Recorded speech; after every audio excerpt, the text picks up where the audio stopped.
코로나 팬데믹 강을 건너오는 목회자 5,500명을 위로하다. 일간지에 엊그저께 보도된 내용입니다. 세상 사람들은 교회에서 아무리 많이 모이고 큰 집회를 해도 별로 관심이 없어요. 그런데 왜 종교 신문도 아닌 일간지에서 이 기사를 보도했을까요? 그것은 바로 섬김에 있습니다. 섬김. 성도들이 지역교회 목사님들을 1박 2일 동안 자기 집에 초청해서 홈스테이로 섬기고 정성껏 기도로 섬기는 모습을 보면서 다시 일어날 용기를 얻게 되기를 원한다. 그런 주제로 회복을 넘어 부흥이라는 그 컨퍼런스에 전국교회 목회자분들이 5,543명이 신청했습니다. 저희 부부도 다녀와서 많은 은혜를 받았는데,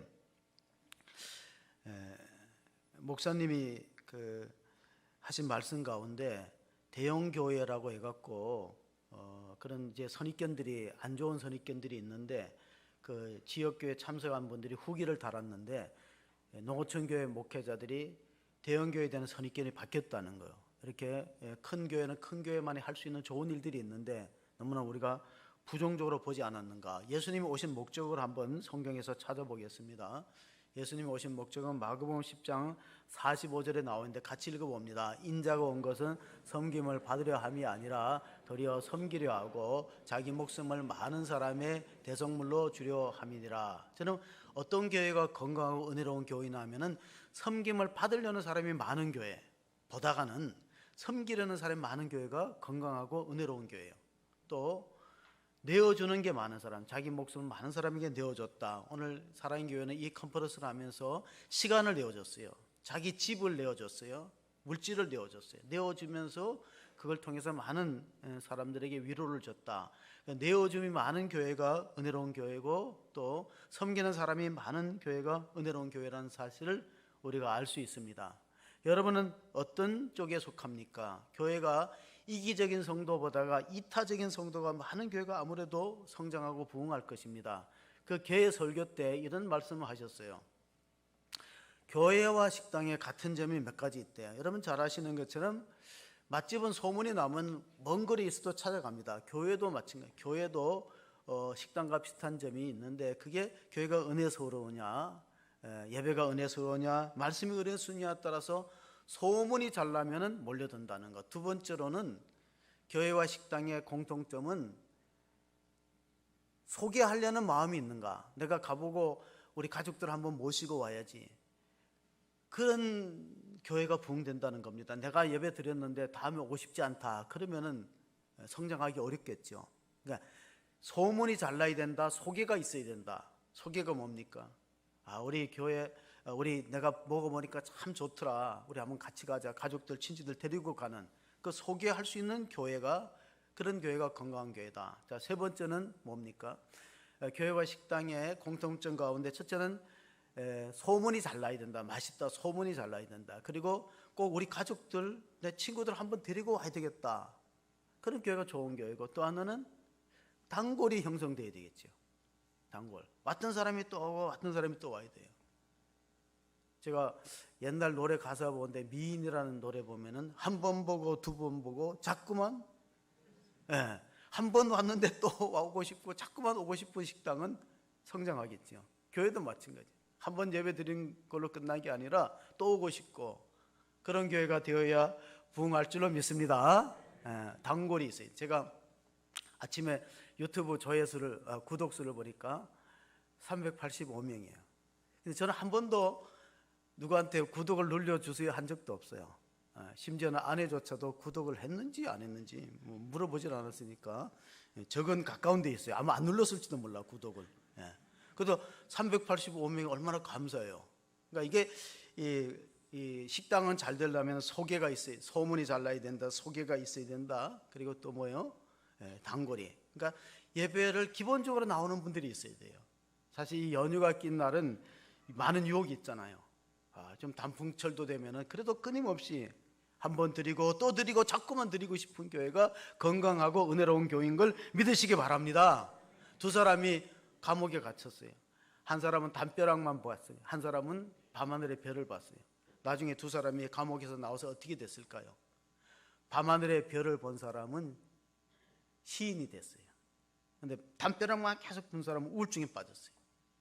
그래서 이제 우리 한국교회가 코로나의 강을 건너오면서 참 어려웠죠. 주일학교가 문을 닫고 교회가 폐쇄되는 그런 또 예배를 마음 놓고 드리지 못하는 상황 속에 있지만은 우리가 희망의 끈을 놓아서는 안 된다. 그 절망 가운데 희망의 메시지를 선포한 선지자가 에스겔입니다. 에스겔. 역사의 절망 암울한 시대에 하나님의 비전을 바라보면서 예언 활동을 했던 에스겔 선지자가 오늘 우리가 에스겔서 1장 한번 처음에 시작을 보면 1절 30째 해 넷째 달 초닷새에 내가 그발강가 사로잡힌 자 중에 있을 때 하늘이 열리며 하나님의 모습이 내게 보이니 여호야긴 왕이 사로잡힌 지 5년 그 달 초닷새라. 자, 에스겔에 시작되는 본문을 보면 역사가 참 어둡고 암울했다. 사로잡혔다는 건 뭡니까? 바벨론 포로로 붙들려 갔다는 것입니다. 여호야긴 왕이 사로잡힌 지 5년 그 달 초새였더라. 여호야긴 왕은요, 남쪽 유다의 마지막 두 번째 왕이에요. 우리나라 구한말의 역사를 보면 고종, 순종으로 끝나잖아요. 그러니까 순종은 이 유다 역사의 시드기야 왕이고, 시드기야 왕 앞에 바로 여호야긴 왕이 18세 왕이 돼갖고 3개월 통치하다가 포로로 붙들려 가버렸어요. 이게 주전 오늘 에스겔 선지자가 하나님의 부르심을 받고 하늘이 열렸을 때가 주전 593년이라는데 여기 보면은 5년이라는 연도를 표기한 것은 포로로 붙들려간 지 5년이라는 그 뜻입니다. 그러니까 주전 598년에 포로로 붙들려갔던 에스겔, 그러나 그가 나이가 30 돼서 30살이라는 것은 이제 제사장이 될 수 있는 날이에요. 실제로 또 우리가 1장 1절을 읽어보면은 제사장의 아들이었다는 사실이 우리가 나옵니다. 자, 30째 해 넷째 달 초닷새에 내가 그발강가 사로잡힌 자 중에 있을 때 하늘이 열렸다. 여러분 내일이 무슨 날이죠? 네, 개천절이에요. 개천절은 글자 그대로 하늘이 열렸다는 절기예요. 하늘이 열리고 하나님의 이상이, 하나님의 모습이 내게 보였더니, 그래서 예언자들은 하나님이 주시는 말씀을 전파하는 그런 사명을 갖고 있는 파수꾼입니다. 파수꾼은 잠자면 안 됩니다. 깨어 있어 갖고 백성들을 깨우고 준비시키는 것. 그래서 하늘이 열렸다는 것은 하나님과 관계가 있고 하나님의 은혜를 체험하고 초자연적인 세계에 접촉되었다는 사실입니다. 그래서 절망 가운데 있는 이스라엘 백성들을 위로하고 소망을 주는데, 우리가 신약 성경에도 하늘이 열린 사건을 몇 번 찾아볼 수 있습니다. 언제 하늘이 열렸을까? 마태복음 3장에 16절을 보시면은 예수께서 세례를 받으시고 곧 물에서 올라오실 때 하늘이 열리고 하나님의 성령이 비둘기같이 내려 자기 위에 임하심을 보시더니 하늘로부터 소리가 있어 말씀하시되 이는 내 사랑하는 아들이요 내 기뻐하는 자라 하시니라. 예수님의 공생애의 첫걸음이 요단강에서 세례받을 때 하늘이 열렸어요. 성령이 임하셨어요. 삼위일체적인 현상이 나타났는데 성령이 임하고 성자 예수께서 세례를 받으시고 하나님의 음성이 들려왔어요. 하늘에서 이는 내 사랑하는 아들이요 내 기뻐하는 자니 너희는 저의 말을 들으라. 그래서 예수님의 공생에 시작할 때 하늘이 열려야, 제사장은, 예언자나 제사장은 하늘이 열려야 하나님의 일을 할 수 있고 또 하나님의 아들조차도 성령의 능력을 힘입고 사역을 하는 것이죠. 또 우리가 전도할 때 성령이 하늘이 열리는 경험을 하는데 요한복음 1장에 보면 빌립이 나다넬에게 전도했어요. 그래서 나다넬이 무화과나무 아래에 있던 걸 봤다고 깜짝 놀랄 때 예수님께서 이 일을 내가 무화과나무 아래에 있다는 것을 보고 놀라느냐, 장차 더 큰 일이 있을 것이다. 하늘이 열리고 하나님의 사자가 인자 위에 오락내리락 할 것이다. 그런 말씀을 요한복음 1장 50절 51절에 해주셨습니다. 또 하늘이 열린 사건이 하나 있는데 스데반 집사가 순교하기 직전에 하늘이 열렸다는 내용이 사도행전 7장 55절 56절입니다. 스데반이 성령 충만하여 하늘을 우러러 주목하여 하나님의 영광과 및 예수께서 하나님 우편에 서신 것을 보고 말하되 보라 하늘이 열리고 인자가 하나님 우편에 서신 것을 보노라 한데, 순교하기 직전에 하나님이 초자연적인 세계를 볼 수 있는 눈을 열어주신다는 겁니다. 그래서 순교가 가능한 거예요. 여러분, 순교는 사람이 자기 힘으로 할 수 없어요. 성령의 능력과 권능에 힘입을 때, 성령에 휩싸일 때 순교가 쉬워지는 거예요. 죽음이 두렵지 않는 거예요. 하늘이 열리고 하나님의 영광스러운 나라가 보이고 예수께서 하나님 우편에 서신 것을 보니까 돌에 맞는 아픔은 아무것도 아니고 고통도 잠시 있고 오히려 자기를 향하여 돌을 던지는 자들을 용서하는 그런 긍휼의 마음이 생기는 겁니다. 그래서 우리가 예수님이 십자가에 못 박히실 때 아버지여 저들의 죄를 용서하소서 자기들이 하는 것을 알지 못하나이다 하고 그들을 위한 용서의 기도를 드렸던 것처럼 스데반 집사도 죽을 때 이렇게 죽으셨어요. 주여 이 죄를 저들에게 돌리지 마옵소서 하고 잠이라. 성경은 잠들었다고 표현했어요. 여러분 죽는 것과 잠드는 것의 차이를 아시기 바랍니다. 잠든 것은 언제 아침이면 깨어나요. 그 죽은 것은 못 깨어나요. 그래서 성경은 성도를 그리스도 안에 잠들었다고 표현했지 죽었다는 표현을 안 쓰는 거예요. 성도는 그리스도 안에 잠들었다는 표현이 있지 어디 성도가 죽었다 하는 표현이 있나요? 심지어는 나사로가 죽었을 때 예수님께서 나사로를 깨우러 간다고 했어요. 그런데 제자들이 자꾸 아니 뭐 깨우러 멀리까지 갈 게 있나니까 그제서야 자꾸 재촉하니까 죽었다 했어요. 나흘 만에 깨어나지 않았습니까?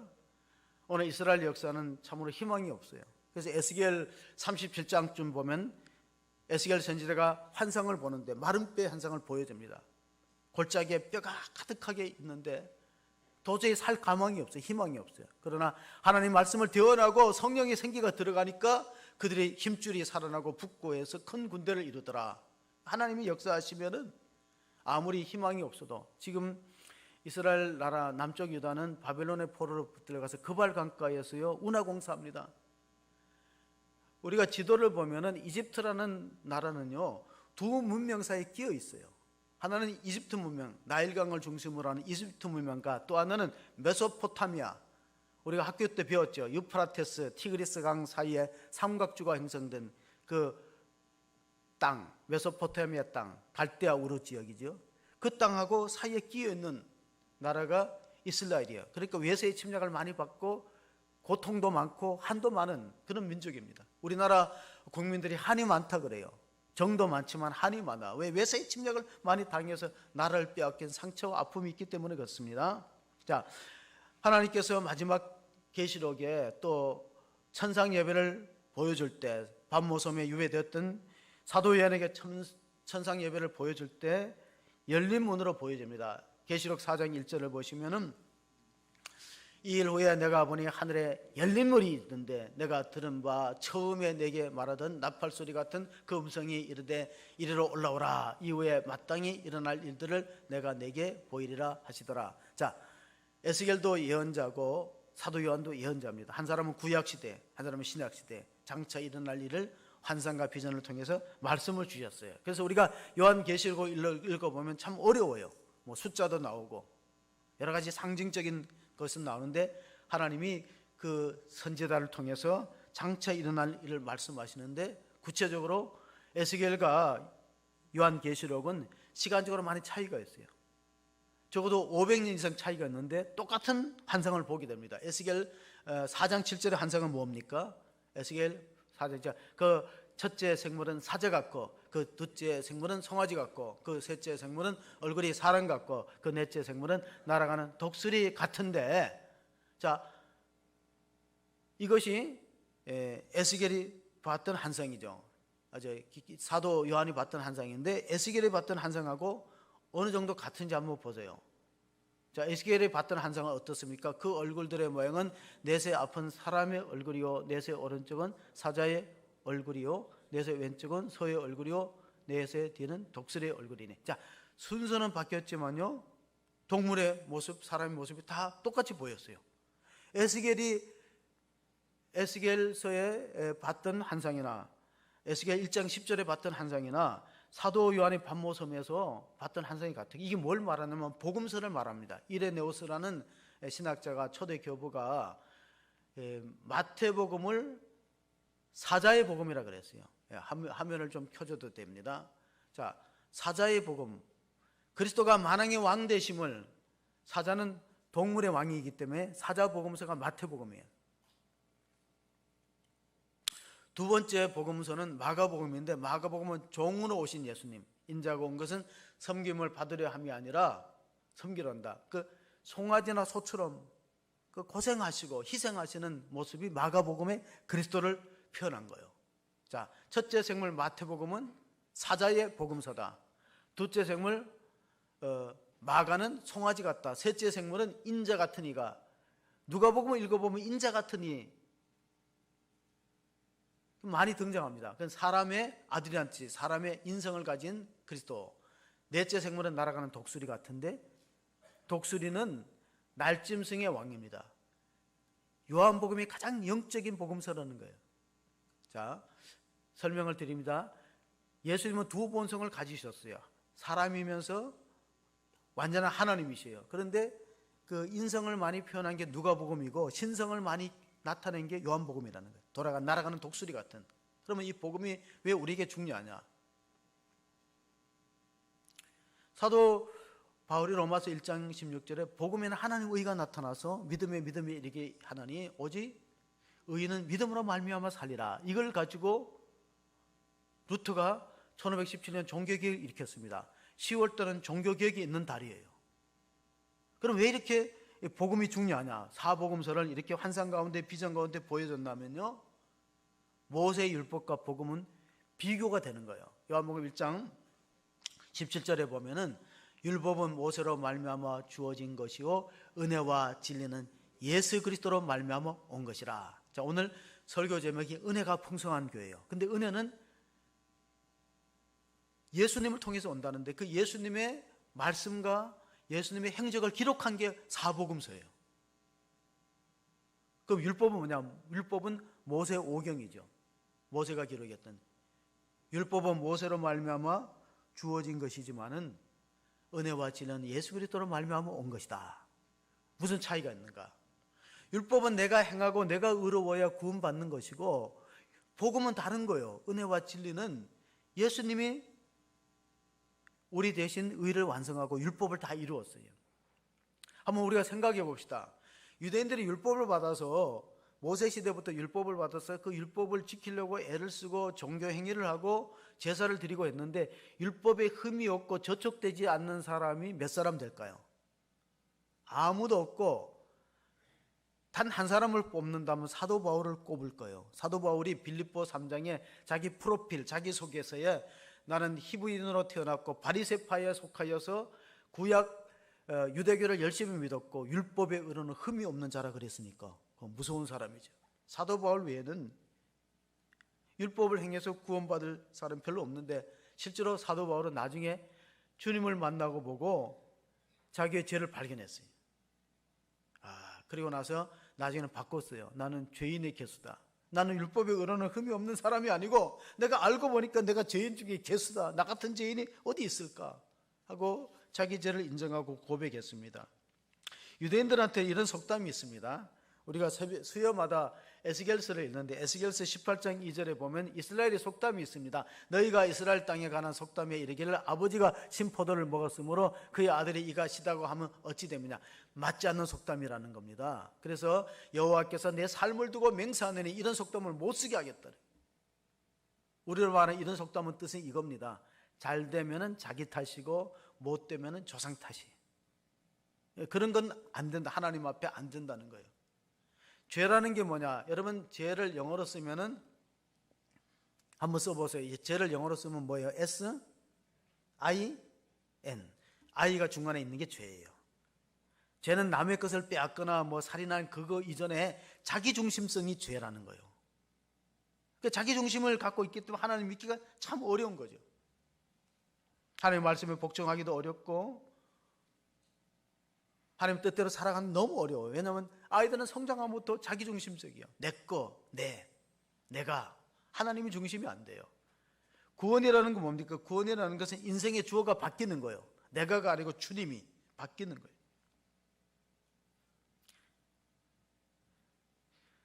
세상에 잘 알려진 성인 군자도 깊이 들어가 보면은 죄와 허물이 없는 사람이 아무도 없어요. 다윗도 성군이라 이스라엘 사람들은 다윗을 그렇게 쳐주고 국기에다가 별을 새겼어요. 다윗의 별이라고.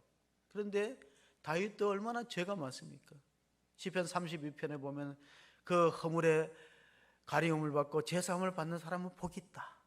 참회시를 쓰면서 하나님께 용서받고 제사받는 사람이 복이 있다고 고백할 정도로 우리는 죄와 허물로 가득 찬 존재인데, 하나님이 그 풍성한 은혜로 우리를 구원했어요. 우리의 율법의 행위로 구원했다면 우리가 자랑할 게 있는데, 우리가 자랑할 것이 없는 것은 우리가 율법의 행위로 구원받은 게 아니에요. 하나님의 은혜로, 전적인 은혜로 구원받은 것을 바울이 에베소서 2장 8절 9절에 적고 있습니다. 너희는 그 은혜에 은하여 믿음으로 말미암아 구원을 받았으니 이는 너희에게서 난 것이 아니요 하나님의 선물이라. 행위에서 난 것이 아니니 이는 누구든지 자랑하지 못하게 함이라. 자, 선물은 받는 사람 쪽에 무게를 둡니까? 주는 사람 쪽에 무게를 둡니까? 주는 사람 쪽에 무게를 두는 거예요. 왜냐하면 선물은 내가 주고 싶어야 주는 거지. 그러니까 구원을 하나님의 선물이라고 했을 때 하나님이 어떤 사람에게는 구원을 주고 어떤 사람은 안 줬나? 그건 누구 마음이죠? 네, 하나님 마음. 엿장수가 가위질 몇 번 하는 건 누구 마음이에요? 엿장수 마음이요. 뭐 기분 좋으면 100번 하고 기분 나쁘면 뭐 60번 하고, 그건 엿장수 마음이에요. 가위질 몇 번 하는가. 자, 하나님이 그 은혜로 너희를 구원했는데 이것은 우리 행위에서 난 것이 아니라 하나님의 선물이라 그랬기 때문에, 선물은 주는 자가 마음대로 주고 싶은 사람 주는 거예요. 우리가 구원받게 된 것은 우리의 율법의 행위가 아니고 하나님의 은혜로 선물이다. 그러면 또 질문이 생깁니다. 그러면 구원의 전제 조건에 회개가 있느냐, 용서가 있느냐? 우리 에스겔서를 읽어보면은, 우리 수요일 날 이제 18장을 읽는데 18장을 읽어보면 이런 말씀이 있어요. 우리가 회개하면은 이 민족을 하나님이 불쌍히 여기시고 구원해서 다시 바벨론으로 돌아오게 하겠다, 용서하겠다. 예언자가 그렇게 예언을 선포하는데, 이게 36장, 오늘 읽었던 36장에 가면 순서가 바뀌어요. 어떻게 바뀌냐면은 우리가 회개해서 하나님이 용서하고 구원이 임하는 게 아니고 하나님의 은혜가 임해야 회개할 마음이 생긴다는 거예요. 그러니까 우리가 회개조차도 내 마음대로 안 된다는 거예요. 그러니까 회개할 마음이 생겼다는 자체는 하나님의 은혜 받았다는 증거다. 그게 이제 에스겔서 36장 26절 27절 봅니다. 또 새 영을 너희 속에 두고 새 마음을 너희에게 주다. 너희 육신에서 굳은 마음을 제거하고 부드러운 마음을 줄 것이며 또 내 영을 너희 속에 두어 너희로 내 율례를 행하게 하리니 너희가 내 규례를 지켜 행할지라. 자, 신학적인 관점에서 회개가 먼저 있는가? 회개하니까 하나님이 용서하고 은혜를 베풀었는가? 아니면은 하나님 은혜를 받았으니까 회개할 마음이 생겼는가? 그런 순서의 문제인데요, 에스겔 선지자는 36장쯤 오면 처음에 선포했던 메시지가 달라요. 아, 회개도 내 마음대로 안 되는구나. 회개한다는 자체가 하나님 은혜 받아야지, 하나님이 우리에게 새 영과 새 마음을 주지 않으면 회개할 생각조차도 안 한다. 여러분, 우리가 코로나가 이렇게 오래 갈 줄은 몰랐어요. 처음에는 길어도 몇 달, 1년이면 끝나겠지. 근데 이렇게 3년까지 가면서 힘든 과정. 또 코로나가 조금 이렇게 조금 사그러들으니까 어떤 태풍이 닥칩니까? 이제 10월 1일부터 외국 갔다 들어오면 PCR 안 해요. 맞나요? 네. 모르시나요? 가시라니까요. 그러니까 외국에 PCR 검사 들어올 때 안 한다니까.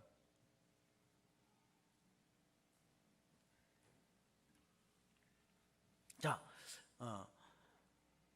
코로나가 가니까 뭐가 왔어요? 경제 위기가 온 거예요. 그러니까 인생은 산 넘어 산이라는 말이 맞아요. 하나가 지나가면은 하나가 또 닥치니까 우리가 하나님의 은혜를 붙잡아야지 세상을 의지해서는 힘들다는 거예요. 은혜 아니면 살아갈 수가 없네. 호흡마저도 다 주님의 것이고 세상 평화 위로 내게 없어도 오직 예수뿐일세. 그런 복음성가 있죠. 은혜 아니면 살아갈 수 없는 존재가 우리라는 걸 시인해야 되는데, 우리는 조금 환경이 좋아지면은 환경을 따라 살고 세상을 추구하다가 보면은요 점점 어려워집니다. 에스겔서 오늘 선포되는 24절, 36장 24절, 25절 보시면 내가 너희를 여러 나라 가운데서 인도하여 내고 여러 민족 가운데서 모아들이고 고국 땅에 들어가서 맑은 물로 너희에게 뿌려서 너희로 정결하게 하되 곧 너희 모든 더러운 것에서와 모든 우상 숭배에서 너희를 정결하게 할 것이며. 자, 하나님이 우리에게 새 마음과 새 영을 주셔서 우리가 정말 회개할 마음이 생기도록 역사하시고, 그리하면 우리가 정결함을 얻고 다시 본토로 귀환할 것이다. 오래 걸리지만은 코로나가 생각보다 오래 걷듯이 이스라엘 민족들은 바벨론 포로에서 금방 돌아갈 줄 알았어요. 예루살렘 성전, 하나님이 거하시는 택한 백성이 이렇게 남의 나라에 오랫동안 종살이 하겠느냐, 곧 돌아가리라 할 때 에스겔 선지자는 그러지 말고, 예레미야도 그랬어요. 여기서 살 생각하고 있어라. 이 고통의 시간이 빨리 안 끝난다. 하나님이 정한 때까지 인내하고 살 생각을 하고 있어라. 하나님이 때가 되면은 옮겨주실 것이다. 어저께인가 뉴스에 보니까 우즈베키스탄에 그 북한 식당에 종업원 5명이 탈북 의사를 밝히고 대사관으로 왔어요. 자세한 뉴스는 못 봤는데, 자, 이스라엘 민족이 바벨론에서 가나안으로 돌아가는 것을 구원 사건이라고 보는 거예요. 구원 사건이라고. 그럼 오늘 우리들에게 구원 사건은 뭐냐? 우리가 흑암의 권세에서 하나님의 아들의 나라로 옮겨지는 것, 그것을 바로 구원이라고 표현하는데, 골로새서 1장 13절 14절 한번 보시겠습니다. 그가 우리를 흑암의 권세에서 건져내사 그의 사랑의 아들의 나라로 옮기셨으니 그 아들 안에서 우리가 성량 곧 제사함을 얻었다. 구원이라는 건 뭐냐면요, 통치체계를 바꾸는 거예요. 내가 북한에 있으면 김정은의 법에 지배를 받아서 예배 못 드립니다. 성경이 발각되면 일가족이 몰살당해요. 그런데 남한에 일단 넘어오면은 우리가 마음껏 찬양할 수 있어요. 하나님을 예배하고 기도할 수 있어요. 체제가 다른 거예요. 그러면 예수 믿는다는 건 뭐냐? 마귀의 지배에서 종살이 하다가 하나님의 지배로 통치권을 바꾸는 거예요. 그게 얼마나 놀라운 사건입니까? 그런데 이 우리 힘으로 안 되니까 하나님 옮겨주셨다 그래요. 우리 힘으로 안 돼요. 하나님이 성령의 역사로 너희를 흑암의 권세에서 옮겨서 생명의 하나님의 사랑의 아들로 옮겨주셨으니 너희가 그 아들 안에서 성령 제사함을 받았다. 성령이라는 건 뭡니까? 되게 성령이라든가 성령의 용어 대속하다, 구속받았다, 이런 말은 요즘에 쓰지 않는데, 영어 단어를 하나 쓴다면 랜섬이라는 단어를 써요. 랜섬. RANSOM, 랜섬을 콘사에서 찾아보면 몸값이라고 나와요. 몸값. 유괴됐어요. 아들이 유괴됐어요. 옛날에 그런 영화도 있어요. 유괴됐는데 유괴범이 돈을 요구해요. 100만 불을 가져오면 아들을 풀어주고 살려주겠다. 안 그러면 죽이겠다. 옛날에 멜 깁슨이라는 우리가 잘 아는 그 예수님의 십자가에 고난당하는 영화 패션 오브 크라이스트를 제작하고 했던 그 멜 깁슨이요, 그 영화의 주인공으로 나와요. 항공사 사장인데 아들이 납치됐어요. 항공사 회장 아들인데 유괴범들이 하나가 아니요, 단독범이하고 여러 명이에요. 부잣집에 항공사 아들을 납치해갖고 돈을 요구하자고 납치해버렸어요. 이 영화입니다. 그래서 뉴스에 나오는 거예요. 아내는 막 지금 속이 타들어가죠. 이거 FBI나 CIA 경찰에 알리면 아예 죽여버리겠다. 그러니까 돈만 가져오라는 거예요. 돈만, 현상금만 가져오라는 거예요. 근데 그 멜 깁슨이라는 주인공이요, 항공사 사장이 TV에 기자회견을 자청했어요. 그래서 TV 기자회견을 자청하는데, 우리 아들이 이렇게 100만 불 거액의 현상금이 걸렸는데 줄 수 없다. 다만 신고해주면은, 이렇게 인상착의가 나오는 이 유괴범들을 신고해주면 인질범들이 요구하는 거 배를 주겠다고 공개방송에 나와서 해버렸어요. 그러니까 아내는 지금 난리가 난 거예요. 우리 아들 이제 죽었다, 못 찾는다. 어떻게 아빠가 돼갖고 이런 거를 공개적으로 얘기하느냐. 기자회견을 자청해갖고 우리 아들 죽은 거나 마찬가지다. 그런데요, 영화니까 그렇지 살아왔어요. 어떻게? 인질범이 요구하는 금액보다가 배로 준다니까 지들끼리 내분이 일어났어요. 내가 신고해갖고 배를 쳐가다. 그래갖고 애가 살아난 거예요. 그게 속량이에요. 예수님이 자신의 목숨을 십자가에 던지셨어요. 내가 죽어서 우리 죄를 다 도말하고 우리를 자유롭게 만들기 위해서, 우리를 마귀의 지배에서 벗어나서 생명의 길로 가게 한 사건이 구원의 사건인 걸 믿으시기 바랍니다. 그 은혜를 힘입고 우리가 이 자리에 서 있는 거예요. 로마서 5장 20절 21절에 보면 대표성의 원리가 나옵니다. 율법이 들어온 것은 범죄를 더하게 하려 함이라. 그러나 죄가 더한 것에 은혜가 더욱 넘쳤나니 이는 죄가 사망 안에서 왕노릇한 것 같이 은혜도 또한 의로 말미암아 왕노릇하여 우리 주 예수 그리스도로 말미암아 영생에 이르게 하려 함이라. 이 말이 도대체 뭐냐? 우리 가만히 보면은 원죄라는 말은 아담의 죄로 우리가 죽음에 이른다면은 둘째 아담인 예수 그리스도의 의의 제사를 통해서 우리가 생명에 이를 수 있다는 논리예요. 한 사람을 통해서 사망이 왔으면 한 번 예수 그리스도를 통해서 생명 올 수 있지 않는가? 그 죄가 있는 곳에 은혜가 더 많이 넘친다. 우리가 아담의 죄를 받았기 때문에 예수 그리스도의 의의 행동을 통해서 우리가 믿음으로 의로워질 수 있다. 톨스토이의 작품 가운데 보면은 돌과 여자라는 단편이 있어요.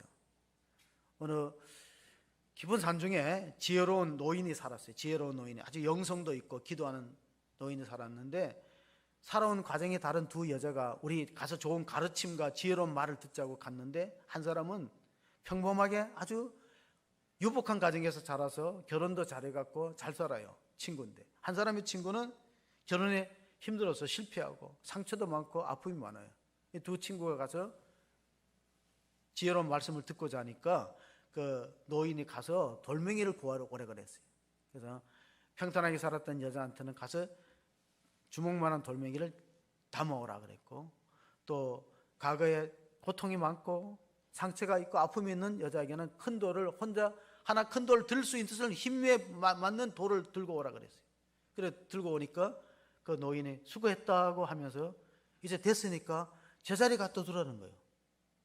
근데 큰 돌을 빼온 여자는 가서 금방 부인 자리에서 돌을 놓을 수 있는데, 이 작은 돌 놓은 여자는 자기가 돌 어디서 건져왔는지 구해왔는지 모르기 때문에 그 어디서 왔는지 모르겠다니까 바로 그거다 이거예요. 뭐냐? 이 친구는 과거에 죄가 있다는 걸 알고 하나님 앞에 자기의 죄인됨을 깨닫고 은혜를 구하지만은, 당신은 평범하게 살아갔고 내가 무슨 죄를 저질렀는지도 모르고 기억조차 안 나니까 은혜와 점점 멀어질 수 있다는 사실을 교훈했습니다. 성자 어거스틴은 이렇게 말했어요. 고백록을 쓰면서 하나님의 은혜가 아니면 죄도 지을 수 없다. 도대체 이게 뭔 말이냐? 남의 거 도둑질을 하려면 기운이 있고 건강해야지. 아빠 들어누워 있으면 남의 거 훔칠 수 있어요? 그러니까 은혜가 아니면 죄도 못 지는, 하나님의 은혜로 살아왔다. 여러분, 우리가 내가 지금 살아온 거 주님의 은혜고, 앞으로 내가 받아 누리는 거 모두가 주님의 은혜다. 내가 살아가는 걸음걸음 주님의 은혜다. 내가 이 하나님이 주시는 이 도우심을 받는 것이 당연한 것이 아니라 하나님의 은혜라. 뭐 그런 가사가 있더라고요. 내가 받는 것이, 내가 누리는 것이 당연한 것이 아니라 하나님의 은혜다. 사람들은 왜 하나님의 은혜를 자꾸 망각할 거예요? 세 가지 이유 때문에 그렇습니다. 이스라엘 백성들이 광야를 40년 지내오면서 수많은 사람이 모래밭에 죽어버렸어요. 묻어버렸어요. 왜? 원망 불평 때문에 죽었어요. 그럼 왜 원망 불평하는가? 첫째, 과거 은혜를 망각합니다. 은혜 받았던 기억이 가물가물해요. 둘째, 현재 축복을 감사할 줄 모릅니다. 셋째, 미래의 전망을 상실해버렸어요. 그러면 원망 불평이 빠지는 거예요. 하나님은 어떤 하나님입니까? 하나님은 에베네셀의 하나님, 여기까지 도와주신, 과거 은혜를 망각하지 말아야 되는데, 내가 이보다 더 힘들 때 하나님이 도와주시고 나를 고쳐주시고 여기까지 오게, 그 과거 은혜를 망각하면 원망 불평합니다. 현재의 축복이 감사할 줄 몰라요. 지금도 지구촌에는 맑은 물을 마시지 못하고 기근에 허덕이는 아프리카 이웃들이 얼마나 많이 있어요. 우리가 받은 현재 은혜에 감사할 줄 몰라요. 현재 축복에 대해서. 자, 사람이 원망과 불평에 빠지는 세 가지 이유. 첫째, 과거 은혜를 망각했다. 현재 축복을 감사할 줄 모른다. 세 번째, 미래의 전망을 상실했어요. 여호와 이래 하나님이 예비하신 축복이 있는데 그걸 보지 못해요. 원망과 불평에 빠지다가 망할 수밖에 없는데, 오늘 우리 사회는 극도의 이념 논쟁과 대결의 양상을 보여서 하나님의 긍휼과 자비하심이 필요합니다. 누가복음에 보면 세리장의 이야기가 나와요. 세리장은 뭡니까? 세금을 강제로 징수해 갖고 자기 이속을 차리는 사람이 세리였어요. 성경에 나오는. 그래서 유대 사회에서는 세리를 안 좋게 봤어요. 왜? 로마 정권의 앞잡이가 돼서 동족 유대인들이 혈세를 뽑는다. 그 높은 직위에 있는 사람이 세리장이니까 세무서장쯤 되는 사람이 예수님 앞에 회개한 장면이 누가복음 19장에 나옵니다. 19장, 우리가 그 장면을 보면요, 5절 6절을 보시면은, 누가복음 19장 56절을 보면 예수께서 삭개오라고 불러요. 그리고 오늘 너희 집에 내가 유하여야겠다. 그러니까 삭개오가 이렇게 합니다. 주님, 내가 가진 소유의 절반을 팔아서 가난한 사람들을 구제하고, 그리고 누구의 것을 착취해서 잘못 세금 계산해서 가졌으면 4배를 갚겠나이다. 그러니까 예수님이 오늘 이 집에 구원이 이르렀다. 이도 아브라함의 자손이다 하면서 인자가 온 것은 잃어버린 자를 찾아 구원함이라 말씀하셨어요. 자, 여기서 우리가 알 수 있는 것은 삭개오가 한 번이라도 회개하거나 예수님 앞에 기도한 적이 없어요. 그러니까 예수님이 보고 싶어서 뽕나무에 올라갔다가 예수님께서 내려오거나 내가 너희 집에 유하여 갔다는 그 말에 삭개오가 회개한 거니까 은혜가 먼저 있고 하나님의 긍휼과 자비하심이 먼저 있고 삭개오가 회개가 따르는 걸 볼 수 있어요. 왜? 나 같은 동네 사람 다 욕하고 사람들이 나가 지나가면 침 뱉는데 나를 주님은 인정하는구나. 왜냐하면 유대 사회에서는 한 집에서 먹으면 동료로 취급해요. 죄인들과 같이 먹으면 같이 죄인이 돼버리는 거예요. 이방인과 같이 먹으면 이방인이 되기 때문에 유대인들은 이방인하고 한 상에 겸해서 밥을 못 먹어요. 그런데 오늘 너희 집에 가서 유하여야겠다니 동네 사람 다 수근거립니다. 예수님이 하나님의 아들이면 저 삭개오가 어떤 사람인지 알 텐데 어떻게 저희 가서 밥을 먹느냐. 그래서 먼저 은혜가 있고 회개가 따르고 구원이 있다는 사실을 보시면서 마틴 루터가 유명한 설교를 했습니다. 우리가 죄인이라는 설교는 우리에게 절망을 가져오는 게 아니라 희망을 가져온다. 우리가 죄인이라는 설교를 우리가 들을 때 현대인들은 그런 설교를 싫어해요. 현대는 축복에 가는 설교를 좋아하지만 죄인입니다 그러면 듣기 싫어하거든요. 근데 그게 우리에게 희망을 준다는 거예요. 왜냐하면 우리가 죄인이라는 걸 인정할 때 하나님이 우리의 은혜를 베푸실 준비를 하기 때문에 하나님 은혜 받는 그릇이 자기의 죄를 깨닫는 건데 우리가 찬송가 가운데 잘 알려진 찬송가가 305장 어메이징 그레이스예요. 나 같은 죄인 살리신 주원의 놀라와 잃었던 생명 찾았고 광명을 얻었네. 1779년대 존 노턴이라는 목사님이 지었는데 그분은 원래 알코올 중독자예요. 직업도 안 좋았어요. 그 당시에는 아프리카 흑인들을 잡아가지고 인신매매, 돈 벌어갖고 술 마시고 이런 사람이었어요. 그러다가 주님 만나서 나중에 목회를 하다가 나이가 먹으니까 기억이 가물가물하고 시력도 안 좋아요. 그가 죽기 전에는 앞을 이상견 잘 못 봤대요. 시력도 상실하고 기억도 가물가물한데 1779년대에 이 가사를 쓰면서 그가 늘 한 말이 있어요. 나는 아무리 기억이 가물가물해도 2가지는 잊지 않는다. 첫째, 내가 과거에 참 나쁜 사람이었다. 어떻게 사람을 잡아다가 흑인들 잡아다가 아프리카 팔아갖고 돈을 벌었을까? 나는 내가 과거에 나쁜 사람이라는 걸 꼭 기억한다. 죄인이라는 거. 그리고 나 같은 죄인을 주님이 버리지 않고 용서하고 은혜 베풀었어요. 구원받는 것도 감격한데 주의 일꾼으로 써주셨으니 나는 이거 잊어버릴 수 없다.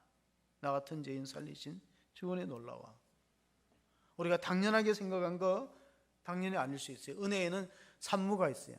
하나님 우리에게 베푸시는 은혜에는 3가지 무가 있다. 첫째로는 무조건적이에요. 아니 이 사람이 더 착하고 나보다 더 착한 내 이웃의 친구가 있는데 걔는 교회 안 다녀. 왜 나를 불렀을까? 조건을 따지는 건 하나님의 마음이에요. 무조건적이다. 또 무제한적이에요. 무제한적. 하나님은 제한 없는 무제한적이라는 건 뭐냐면은 내가 구원받고 나서 하나님의 자녀가 되어서 잘못하면 하나님이 카운트하지 않는다는 거예요. 베드로가 형제가 잘못하면 7번만 용서해 주리까 할 때 주님께서는 아니다. 70번에 7번도 용서하라 그러면 세지 말라는 거예요. 무제한적으로. 우리는 잘못하면 너 자녀 잘못하면 3세판 너 7번이야? 세잖아요. 근데 하나님은 무제한, 무조건 무제한. 그러니까 무제약이에요. 무제약은 뭡니까? 우리가 마태복음 20장 보면 포도원의 비유가 나와요. 거기 보면은 무제약이라는 것은 하루 한 사람씩 1데나리온의 품삯을 서로 약조하고 포도원 밭에 들어가 일하는데 아침 일찍 온 사람이 있어요. 이른 아침에. 그 다음에 9시, 12시, 3시, 맨 마지막은 성경에는 11시인데 우리 시간으로 환산하면 오후 5시가 성경의 11시예요. 그럼 오후 5시에 포도원 농장에 들어가서 일하는 사람은 1-2시간 일했는데 1데나리온 받거든요. 일찍 들어온 사람은 많이 받을까 생각했다가 마음이 상했어요. 그건 무제약적으로 하나님이 제약을 두지 않는 거예요. 하나님의 은혜는 무조건적이고 무제한적이고 무제약이기 때문에 교회가 갖고 있는 놀라운 비밀이 뭘까요? 영국에서 세계 종교 비교학회라는 학회가 열렸어요. 세계 종교 비교학회. 그러니 많은 사람들이 기독교가 다른 종교와 다른 게 뭐냐? 어떤 사람은 성탄절이 다른 데는 없지 않느냐? 예수님이 인간의 몸을 입고 이 땅에 오신 성육신이 기독교의 특징이다. 어떤 사람은 부활이다. 다른 종교엔 부활이 없지 않느냐? 그때 요즘에 다시 부각되는 사람이 C.S. 루이스예요. 변증가였던 C.S. 루이스가 기독교가 다른 종교하고 결정적인 차이는 은혜의 그레이스다 그랬어요. 은혜. 왜냐하면 세상도 지금 교회 하는 이상으로 복지 혜택이나 많은 걸 실천해요. 구제도 하고. 교회는 세상에 줄 수 없는 게 있어요. 그게 바로 은혜라는 거예요. 하나님의 은혜. 그건 세상이 만들어낼 수도 없고 줄 수도 없는 거예요. 그래서 은혜로운 교회를 만들고 은혜로운 성도가 되는 게 그렇게 중요한 거예요. 은혜. 그 어떤 사람에게 은혜가 임할 것이냐? 겸손한 자에게 은혜가 임합니다. 제가 나눔이 있는 자기 것을 내어주는 교회, 섬기는 교회가 은혜롭다. 그래서 교회도 보면요, 우리 교회도 참 건강하고 좋은 교회는 섬기려는 사람 많아요. 제자반을 섬기고 또 어르신들을 섬기고 또 주일학교 아이들 가운데 어려운 사람이 있나 섬기는 그 보이지 않는 손길도 얼마나 하나님이 기뻐하십니까? 섬기는 교회가 은혜롭고 내어주는 교회가 은혜로운데 가장 중요한 것은 겸손한 사람이에요. 겸손한 사람이 은혜를 받습니다. 우리가 마태복음 15장에 보면 수로보니게 여인이 이야기가 나옵니다. 자기 딸이 흉악히 귀신 들었어요. 그래서 쫓아달라고 하니까 예수님이 자녀의 떡을 취하여 개들에게 던지면 마땅치 않다. 이 말은 뭐냐면 자녀는 이스라엘 민족이고 개들은 이방 민족이야. 헬라 여인, 수로보니 여인까지 내가 신경 쓸 시간이 없다 말할 때 여인이 마음이 상하거나 시험 들지 않고 마태복음 15장 27절 28절에 보면은 주여 개들도 주인의 상에서 떨어지는 부스러기를 먹나이다 이렇게 대답했어요. 주님 그냥 가지 마시고 내 딸 좀 한번 고쳐주세요. 나는 이방인이니까 하나님의 은혜는 기대할 수 없고 그냥 부스러기라도 좋으니. 그래서 예수님이 28절에 이렇게 칭찬합니다. 어떻게 칭찬했을까요? 같이 읽어봅니다. 이에 예수께서 대답하여 이르시되 여자여 내 믿음이 크도다 내 소원대로 되리라 하시니 그때로부터 그의 딸이 나으니라. 그렇습니다.